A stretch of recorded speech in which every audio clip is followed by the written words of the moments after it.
আমি এখন এমন একটা দ্বীপে আছি যেখানে শুধু সাপেদের রাজত্ব, কিন্তু আমি এর থেকেও ভয়ঙ্কর জায়গায় যাব, যেমন বরফে ঢাকা একটা খাড়া পাহাড়ে উঠবো। আমি পড়ে যাবো, আমাকে নামাও নামাও। এমন একটা রাস্তায় গাড়ি চালাবো যেখানে প্রচুর মানুষ মারা গেছে। আমরা মৃত্যু থেকে আর 7 ইঞ্চি দূরে আছি। ভয়ঙ্কর শার্কদের সাথে কেজ ছাড়াই সুইমিং করব এবং আরো অনেক কিছু। আর শুরু করব এই কেজ থেকে একটা আফ্রিকান সাফারির মাঝখানে, যেখানে অনেক সিংহ, চিতা, হিপো এবং আরো অনেক প্রজাতি যেগুলো আমাদেরকে মেরে দিতে পারে। আমরা এটা কেন করছি? কারণ আমরা পৃথিবীর সবথেকে ভয়ানক 5টা জায়গায় যাব। আমি একটা সিংহ দেখতে পেয়েছি।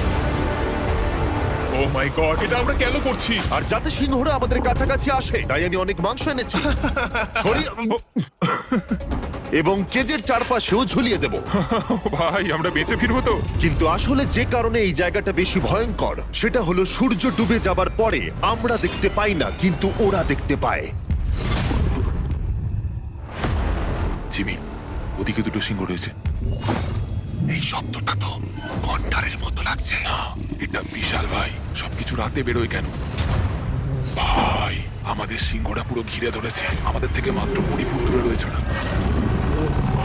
সিংহগুলো আমাদের চারপাশে ঘুরেই যাচ্ছিল। আমরা হয়তো এই ভিডিওটা করতে গিয়ে মারাই যাবো। আর এটা তো সবে শুরু, কারণ এই ভিডিওতে পরের জায়গাগুলো আগের জায়গার থেকে আরো অনেক বেশি ভয়ানক হতে চলেছে। শেষে থাকবে এমন একটা দ্বীপ যেটা সম্পূর্ণ বিষাক্ত সাপে ভরা। আর এবার আমরা আইস ক্লাইম্ব করব একটা বিশাল ভয়ানক ঠান্ডায় জমে যাওয়া জলপ্রপাত। এখান থেকে ফিরে আসার কোনো উপায় নেই। এই দুটোর মধ্যে যে কোনো একটা পথ দিয়ে এই বিশাল খাড়া পাহাড়ে উঠতে হবে এই ব্লেডেড বুটস আর এই আইস পিক্সের সাহায্যে। আমার জীবনে করা এটা সব থেকে ভয়ানক জিনিস। আমার জন্য প্রার্থনা করো। জিমি, তুমি চাও আমরা এই পাহাড়টা চড়ে ওপরে উঠি? হ্যাঁ, এটা অসম্ভব। সত্যি কথা বলতে আমার মনেই হচ্ছিল না এটা আমরা করতে পারবো। তারপর নোলানের সাথে যা হলো তাতে আমরা আরো বেশি ভয় পেয়ে গেলাম। আমি পারবো না বন্ধুরা, একটু দাঁড়াও। আমি বেরিয়ে যাচ্ছি, আমি পারবো না। তুমি হাল ছাড়তে পারো না। না, আমি পারবো না। আমার বিশ্বাসই হচ্ছে না নোলান এটা করবে। সত্যি ভাবিনি। নোলান কুইট করলো। আমরা কিন্তু প্রায় ওপরের দিকে রয়েছি। তোমরা এখন হাফ অব্দি এসেছো। ও জিমি, নিচের দিকে দেখো না। ও মাই গড। যত উঠছি তত খাড়া হচ্ছে। আমার পা, আমি গ্রিপ পাচ্ছি না। ও ও ও ও। আরে তুমি পড়ে যাচ্ছিলে। ও মাই গড, আমি টপটা দেখতে পাচ্ছি জিমি। এটা আমার করা সব থেকে ভয়ানক জিনিস। আহ! এটা আমি পারবোই। আমাকে ওপরে উঠতেই হবে। দেখাও এটা কতটা খাড়া। প্রায় এসে গেছি, হাল ছাড়লে হবে না। আর 10% বাকি। আমি এখন কাঁদতেও পারছি না, যদিও এসব করা আমার একেবারেই উচিত নয়। তুমি প্রায় এসেই গেছো জিমি। তবুও আমি কোনো মতে এই জলপ্রপাতের উপরে উঠতে পারলাম। আমরা পেরেছি ভাই। আমরা পেরেছি। আহ, কিন্তু আমার মনে হয় নোলান একদম ঠিক করেছে। কিন্তু এবার আমরা দেখবো নোলান লিস্টের 3rd প্লেসে গিয়ে কি করে, যেটা অবস্থিত বলিভিয়ায়। সেখানকার ডেথ রোডে আমরা ড্রাইভ করব। আর এখন আমরা রয়েছি পৃথিবীর সব থেকে বিপজ্জনক রাস্তায়। এই জায়গাটা যে কোনো স্কাই স্ক্রিপারের থেকে অনেক বড়। আমি বুঝতে পারছি না আমরা কেন এখানে এলাম। মিথ্যে বলছি না, এই রাস্তায় অনেকজন মারা যাওয়ার কারণে এই রাস্তাটা 1 যুগ আগেই বন্ধ করে দেওয়া হয়েছিল। এই রাস্তায় গড়ে প্রতি বছর 300 জন মারা যেত, কিন্তু আমাদের কাছে গভর্নমেন্ট পারমিশন রয়েছে, তাই আমরা এই রাস্তা দিয়ে যেতে পারি। পারমিশন না পেলে খুব ভালো হতো। চিন্তা করো না, কিচ্ছু হবে না, না। আমার তো চিন্তা হচ্ছে।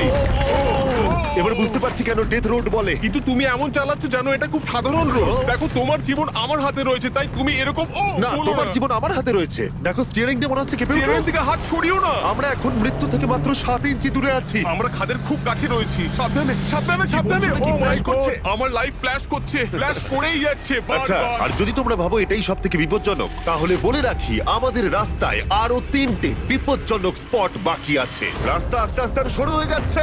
এই জায়গাটা কিন্তু খুব সাবধানে চালিও। Oh my God! দেখো ওই জায়গাটার টায়ার কিন্তু মাটিতে থাকবে না, দেখতে পাচ্ছো? হ্যাঁ, সেটা আমি দেখতে পাচ্ছি। ও মাই গড, দেখো খাদটা Oh, কতটা দাঁড়াও। গভীর। নোলান, তুমি কি একটু গাইড করতে পারবে? অবশ্যই, গাড়ি থেকে নামতে পারলে খুবই খুশি হব। ও দেখো পড়ে যেও না ভাই। এটা কি? একবার দেখো খাতটা কতটা গভীর। সত্যি অনেক গভীর। এখান থেকে একটা waterfall হ্যাঁ, এখান থেকে সোজা আমাকে বার নিচে করো। যাচ্ছে। ঠিক আছে। এটা তো পাগলামো ভাই। আমাদের গাড়িটা খাদের একেবারে কিনারায়। গাড়ির চাকা এই গভীর খাদের একদম পাশ দিয়ে যাচ্ছে। এটা পাগলামো। সাবধানে, এই জায়গাটা ঢালও রয়েছে আর খুব স্লিপও আছে। এগিয়ে এসো। নোলান, তুমি একেবারেই ডিরেকশন দিতে পারো না। আসলে আমি এখন চেষ্টা করছি গাড়ি থেকে বাইরে থাকার। অত ভালো ডিরেকশন আমি দিতে পারি না। তুমি ভিতরে ঢুকে পড়ো, কিচ্ছু পারছো না তুমি। ঠিক আছে। তাড়াতাড়ি বসো, এবার আমি স্পিড তুলবো। নোলান, তুমি কি জানো এই রাইডে কি করলে বেশি মজা হবে? কি? আমাদের brand new festival creamy peanut butter cup খেলে। ও, আমি ভাবলাম তুমি বলবে গাড়ি আসতে চালালে। না, ও মাই ফগ গড। অনেকটাই বেড়ে যাচ্ছে, সামনে ঠিকঠাক দেখা যাচ্ছে না। রাস্তার বেশ কিছু অংশ একেবারেই সাধারণ, কিন্তু বলিভিয়াতে ওয়েদার খুব তাড়াতাড়ি চেঞ্জ হবার কারণে হঠাৎ প্রচুর কুয়াশা মৃত্যুদূত হিসেবে সামনে চলে আসে। আরে দাঁড়াও দাঁড়াও দাঁড়াও দাঁড়াও দাঁড়াও দাঁড়াও, আমরা ধারে চলে এসেছি। আমি ভালো করেছি তো? না, আর একটু হলে কিন্তু আমরা পড়ে যেতাম। খাদের খুব কাছে আছি। ঠিক আছে, তাহলে এদিক দিয়ে বের করি। ঠিক আছে। একটু দূর দিয়ে চলো। হ্যাঁ, আরে, ঠিক আছে। ওটা কিসের আওয়াজ হচ্ছে? আমরা অনেক কাছ দিয়ে যাচ্ছি। আমি ভাবলাম সবকিছু একসাথে মিক্স করি আর বের করি আমাদের নিজেদের ফেস্টিভ্যালস কাপ। এই কাপের সব থেকে ভালো জিনিস হলো আমরা পিনাট বাটার জার থেকে সরাসরি বের করে ইউজ করি। দেখো কতটা জ্যাব আছে, এটা দারুণ খেতে। এছাড়াও এর মধ্যে আমরা ফেস্টিভ্যালস চকলেট দিয়েছি। তোমরা হয়তো জানো না, ফেস্টিভ্যালস এর কৃষকদের আমরা যথেষ্ট পারিশ্রমিক দিই। আমরা ফেয়ার ট্রেড সার্টিফাইড বিন ব্যবহার করি। আমরা একেবারেই শিশু শ্রমিক সমর্থন করি না। ও মাই গড, এই তিনটে জিনিসই কোনো আমেরিকান চকলেট কোম্পানি করে না। নোলান, হ্যাঁ, এক যুগ তো কেটে গেছে, দেখে নাও ব্রিজটা ঠিকঠাক আছে কিনা। ঠিক আছে। আমি শিওর হতে চাই যে এটা ভেঙে পড়বে কিনা, কারণ আমি মরতে চাই না। নোলান, ব্রিজটা পরীক্ষা করো, সব ঠিক আছে? হ্যাঁ, ঠিক আছে। বিগ চকলেট তাদের কৃষকদের মজুরি কম দেয় আর শিশুদের দিয়ে কাজ করায়। শুধুমাত্র পশ্চিম আফ্রিকাতেই লক্ষ লক্ষ শিশু শ্রমিক রয়েছে যারা কোকো ফার্মে কাজ করে। তাই তোমাদের এটা খাওয়া উচিত শুধুমাত্র স্বাদে দারুণ বলেই নয়, বরং চকলেট ইন্ডাস্ট্রিকে একটা বার্তা দেওয়ার জন্য। তোমাদের কৃষকদের যথেষ্ট পারিশ্রমিক দাও আর শিশু শ্রমিক প্রতিকার করো। এটা তো পাগলামো ভাই। আমরা ডেথ রোড সার্ভাইভ করলাম। এখন অবধি আমরা সার্ভাইভ করেছি, কিন্তু পরের বোনাস প্লেসে কার্ল আর নোলান শার্কে ঘেরা সমুদ্রের একেবারে মাঝখানে যাবে। আর কিছু কারণবশত জলে কেজের মধ্যে থাকবো না। হ্যাঁ, ইউজুয়ালি আমরা এটাই ব্যবহার করি, কিন্তু এবারে আর করব না। এখানকার শার্কগুলো অতর্কিতে আক্রমণের জন্য বিখ্যাত, আর এটাই এই জায়গাটাকে ইউএস এর সব থেকে বিপজ্জনক করে তুলেছে। বিশ্বাসই হচ্ছে না আমরা এটা করতে চলেছি। ও মাই গড, এগুলো তো অনেক বড় শার্ক। ও মাই গড। ভাই, আমরা এটা কেজ ছাড়া কেন করছি? ভাই, তোমার পেছনে পেছনে। ও মাই গড, এটা অনেক বড়। নোলান, এক্ষুনি ভাই, নামো। আমার ইচ্ছা করছে না, আমি যেতে চাই না। সত্যি আমি মরতে চাই না ভাই, মরতে চাই না। ও মাই গড, এটা তো অনেক বড়। ঠিক আছে, ঠিক আছে ভাই, এই শার্কগুলো তো দ্বিগুণ বড়। আমি আর যাচ্ছি না, হয়ে গেছে। কিন্তু দ্বিতীয় বিপজ্জনক জায়গার কাছে এটা কিছুই নয়, যেটা অবস্থিত অ্যামাজন রেন ফরেস্টের একেবারে মাঝখানে। এখানকার সৌন্দর্য দেখে বোঝা যাবে না জায়গাটা কতটা বিপজ্জনক, কারণ কিছু মুহূর্তের মধ্যেই এই জায়গাটা এরকম থেকে এরকম হয়ে যেতে পারে। একটু ঝড় বৃষ্টি হলেই এখানে জলস্রোত নেমে আসে এবং গোটা এলাকা ভাসিয়ে দেয়। আর আজকে আমরা দেখব গোকটা ক্যাটারাক্ট ওয়াটারফল, যেখানে জলস্রোত নেমে আসছে 1000 ফুট ওপর থেকে নিচে জলাশয়ের মধ্যে। আর এই মেঘলা দিনে আমার সাথে এসেছে এই যে এরা। এ হলো হেজ, 70 দিন জঙ্গলে কাটিয়েছিল। এ হলো বেলি, যে কিউবে 100 দিন কাটিয়েছিল। আমরা এখন অনেক ভয়ঙ্কর জিনিস করতে চলেছি, যেখানে মৃত্যুর সম্ভাবনাও আছে। না মানে সেটা এসো ছিল এসো না। এসো তোমরা, চলো যাওয়া যাক। আর অনেকক্ষণ পরে আরো অনেকক্ষণ পরে সাবধানে। সব থেকে পিচ্ছিল জায়গায় ট্রেক করা, বিশাল খাড়া জায়গায় যাওয়া যেখানে এখনো মানুষের পা পড়েনি। বেঁচে গেছি। আমরা শেষ পর্যন্ত গন্তব্যে এসে পৌঁছলাম। এটা একটা ওয়াটারফল, দেখতে পাচ্ছ তোমরা? মানে একবার যদি স্লিপ খেয়ে দারুণ পড়ো লাগছে। তাহলে তোমরা শেষ। আর গাইডের সাহায্যে আমরা নদীটা সুরক্ষিতভাবে পার করলাম। এই দেখো, উই! আর তারপরে আমরা কিছু দড়ি সংগ্রহ করলাম, যাতে আমরা ওয়াটারফলের নিচ অব্দি দেখতে পারি। নিচ দেখতে পাচ্ছ? ওয়াও, এটা দারুণ লাগছে। হা! কিন্তু যেমনটা আমি আগে বলেছি, এই জায়গাটা দেখতে যতটা সুন্দর, এক মুহূর্তের ব্যবধানে এটা প্রচন্ড ভয়ঙ্কর হয়ে উঠতে পারে। এখন বিশাল পরিমাণে ঝড় বৃষ্টি শুরু হয়ে গেল।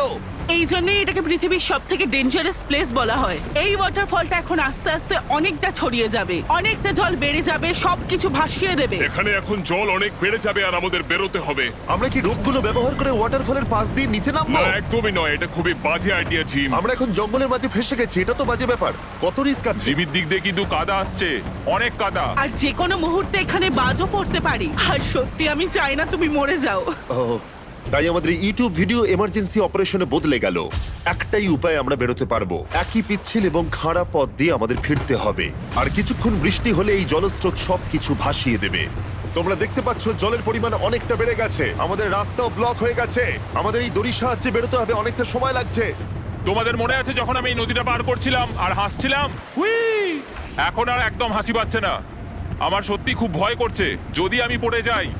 এই যে সেই ওয়াটারফল, যেখানে আমি তলিয়ে যাব। জলের স্রোত দেখো, মানে দেখো, আমি মজা করছি না। এই দড়িটা ধরো আর নিজেকে ঠেলে ওপরের দিকে ওঠো। আমাকে মরতে দিও না। আর অনেকক্ষণ পরে জল আর কাদার বন্যায় ট্রেকিং করে আমরা এই পাহাড় থেকে প্রাণে বেঁচে ফিরলাম। এখন আমরা পৃথিবীর সব থেকে মারাত্মক জায়গায় যেতে চলেছি। আমাদের লিস্টে পৃথিবীর ভয়ঙ্করতম জায়গার মধ্যে 1 নম্বর। আর এই ভিডিওটা সব থেকে ভালোভাবে শেষ করার জন্য আমরা এসেছি পৃথিবীর সব থেকে বিপজ্জনক আইল্যান্ডে। কেন এমন আইল্যান্ডে আছি যেখানে কিলিং মেশিন ভর্তি? মনে হয় আমরা মরবো। বাই। Bye bye. এখন থেকে অফিসিয়ালি আমরা কাল অবধি আছি। এটা সত্যি, আমরা পৃথিবীর সব থেকে বিপজ্জনক আইল্যান্ডে সারা রাত কাটাবো। আর আমাদের প্রতি পদক্ষেপে থাকবে অজস্র সাপ। শুধুমাত্র স্পেশালাইজড পোশাক আমাদের বাঁচাবে এই সমস্ত ভয়াবহ বিষধর সাপের হাত থেকে। যে কোনো জায়গায় সাপ থাকতে পারে, তাই না? হ্যাঁ, জিমি, কি হবে যদি কোনো সাপ আমাদেরকে কামড়ে দেয়? বেসিক্যালি যেই বিষ তোমাদের রক্তে এসে মিশবে, তোমাদের স্কিনের কালার চেঞ্জ হয়ে যাবে আর 1 ঘন্টার মধ্যে তোমরা মারা যাবে। এটা খুবই ভয়ের বিষয় যে আমি যে কোনো সেকেন্ডে মরে যেতে পারি। এটা পাগলামো ভাই। গোটা আইল্যান্ডটা কিলিং মেশিন দিয়ে ভর্তি। এটা কিন্তু দারুণ ব্যাপার। ওপর থেকে কিন্তু দারুণ লাগছে জায়গাটা। তুমি এখান থেকে পড়ে গেলে কিন্তু মরে যাবে। হ্যাঁ, সেটা আমি জানি। সবাই খুব সতর্ক থেকো। তোমরা হয়তো ভাববে স্নেক আইল্যান্ড নাম বলে এখানে হাজার হাজার সাপ ওপেন ঘুরে বেড়াবে, কিন্তু মাটিতে বসবাসকারী প্রাণীদের সাপগুলো মারার পরে ওরা এখন গাছের পাখিদের শিকার করে, কারণ এখন ওরাই একমাত্র জীবিত শিকার। এখন আমরা অফিসিয়ালি জঙ্গলে প্রবেশ করছি। যে কোনো মুহূর্তে সাপ গাছ থেকে লাফ দিয়ে আমাদেরকে কামড়াতে পারে। এতক্ষণ পায়ের চিন্তা করছিলাম, এখন তো গাছ থেকে সাপ পড়ারও আশঙ্কা রয়েছে। এটা পাগলামো ভাই। ও ও ও, এখানে একটা আছে, আমার মুখের সামনে ছিল। এই সমস্ত সাপেদের ধরে বিজ্ঞানীরা তাদের বিষ বের করবে, আর সেটা দিয়ে তারা অ্যান্টিভেনাম তৈরি করবে। দাঁড়া, ওটা বিষধর। হ্যাঁ তার মানে ওটা আমায় কামড়ালে আমি মরে যাব? হ্যাঁ, ও, ও, ও, ও, ও! ভালো করে কিন্তু ধরে রাখবে। এটা একটা বাচ্চা। ও না না, এ তো হারিয়ে গেল। তুমি এটাকে ফেলে দিলে। না, পালিয়ে গেল। এটা পালিয়ে গেল। কিন্তু তুমি, মানুষটা সাপটাকে এমন ভাবে ফেললো যেন আমি আমার ফোন ফেলেছি। যত আমরা জঙ্গলের গভীরে ঢুকছি, ঝোপঝাড়গুলো খুব ঘন, আমি আমার সামনে 2 ফুটও দেখতে পারছি না। যে কোনো জায়গায় সাপ থাকতে পারে। আরো বেশি সাপ দেখতে পাচ্ছি। এখানে ও, একটা ও, ও, আর ওখানে একটা। এবার কিন্তু ছাড়বে না, ঠিক আছে? ঠিক আছে। তাড়াতাড়ি ভিতরে ঢুকিয়ে দাও। এই সাপের বিষ কতজন মানুষের জীবন বাঁচাতে পারে? প্রায় 1000 জনের। ও, এটা তো অসাধারণ। সারা বিশ্বের যত অ্যান্টিভেনম পাওয়া যায় তার 90% ব্রাজিল থেকেই পাওয়া যায়। তার মানে হলো যতগুলো সাপ আমরা ধরবো তত হাজার মানুষের জীবন বাঁচবে। জিমি, ওখানে আরেকটা সাপ রয়েছে। ও মাই গড, এটা তো বিশাল। আমরা অনেক খুঁজে পাচ্ছি, ওরা বাইরের দিকে তাই আসছে। দিনের বাকিটা সময় আমরা এই বিষাক্ত সাপগুলোকে ধরতে সাহায্য করলাম। এমনকি আমরা বিজ্ঞানীদের রিসার্চেও সাহায্য করলাম। দেখো, এই সাপটা মাটি থেকে 15 ফুট উপরে রয়েছে, আর সায়েন্টিস্টরা আমাদের গাছটাকে নাড়াতে বললো যাতে এটা নিচে পড়ে যায়। এই গাছগুলোর নিচে আমি কখনোই ক্যাম্পিং করব না। ও তো একটুও নড়ছে না। অনেকগুলো জীবন বাঁচাতে হলে আমাদের অ্যান্টিভেনম দরকার। অন্ধকার ঘন হয়ে এলে আমরা সার্ভাইভ করার দিকে মন দিলাম। এবার ক্যাম্পিং এর সময়। ক্যাম্প সেট আপ হয়ে গেল, যদিও আমি সত্যিই জানি না এই ক্যাম্পগুলো স্নেক প্রুফ কিনা। আমরা এখন ঘুমোবো সাপেদের মাঝে। একটু ভয় লাগছে। এখন আমরা ঘুমোবো আর আশা করব আমাদের টেন্টে কোনো সাপ ঢুকে পড়বে না। খুবই ভয় লাগছে। আমি বাড়িতে গিয়ে শান্তিতে ঘুমোতে চাই। তাই আমাদের মনে একটাই চিন্তা ঘুরপাক খাচ্ছিল, যত তাড়াতাড়ি সম্ভব এখান থেকে বেরোতে হবে। আমি শুধু বাড়ি যেতে চাই। একটা বিশাল আইস মাউন্টেনে ওঠা থেকে শুরু করে এমন রাস্তায় ড্রাইভ করা যেখান থেকে 1000 ফুট নিচে পড়ে যাবার সম্ভাবনা আছে, শার্কে ঘেরা সমুদ্রের মাঝে সাঁতার কাটা কোনো কেদ ছাড়াই, এবং সবার শেষে আমরা স্নেক আইল্যান্ড সার্ভাইভ করেছি এবং কেউ মরেনি।